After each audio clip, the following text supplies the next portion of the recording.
Bobbly Bobbles Incorporated is a small company that sells novelty games and gift items.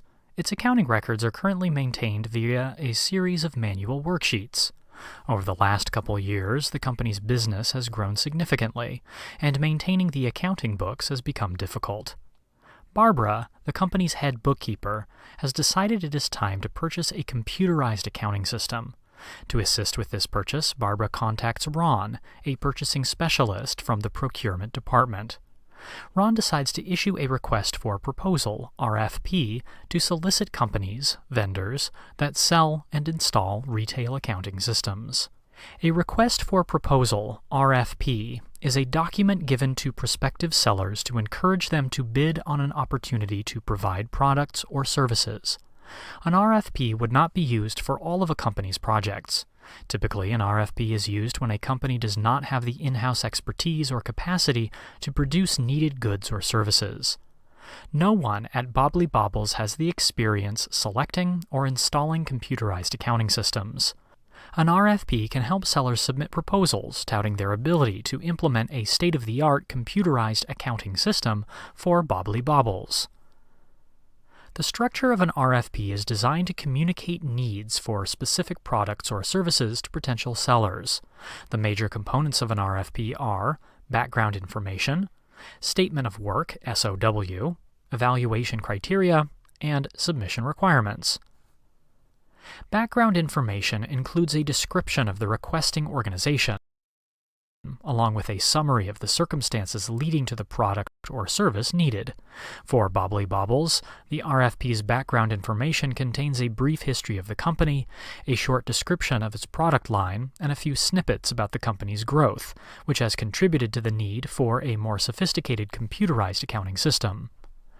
The Statement of Work, SOW, is the core of an RFP because it details what the issuing company needs. It includes specifications of the product or service requested, the expected role of the selected vendor, timeline requirements, for example, expected deadlines, and deliverables required.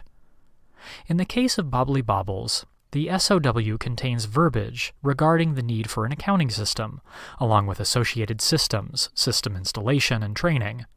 The SOW specifies the system must be implemented by the end of the year, and 15 accounting staff members are expected to use the new system. It also describes training and reporting requirements. The SOW stipulates the selected vendor must deliver hands-on training and manuals for accounting staff. Bobbly Bobbles needs the new accounting system to produce accounting reports, so copies of sample reports are included in the SOW. An RFP also contains the evaluation criteria that will be used to assess each proposal. This is the basis on which proposals will be evaluated and vendors ultimately selected. Criteria include factors such as the price, availability to meet the RFP's requirements, the proposer's experience in selling the product/service sought, and the attributes that give insight into the company's stability, for example, years in business and financial health. Submission requirements for proposal submissions are composed of the administrative, formatting, and content standards that proposing companies must adhere to. These requirements often include deadline date for submission, formatting standards, form of business verification, such as articles of incorporation, and method of submission, for example via post-mail or email. An RFP helps facilitate competitive bidding among potential sellers. Ultimately, the issuing organization's goal is to obtain a quality product or service at the best value. The solicitation process encompasses notification of potential vendors, proposal evaluation, and selection of the best vendor to purchase from. How are prospective vendors made aware of an RFP? The process of notifying potential vendors depends on the procurement policies and standards of the issuing company. For example, many government agencies are required to publicly advertise RFPs. This is often done via a post on the agency's public website, newspaper advertisements, and other media outlets, like television ads. Some organizations actively reach out directly to prospective bidders. Good customer relations can help simplify the outreach process.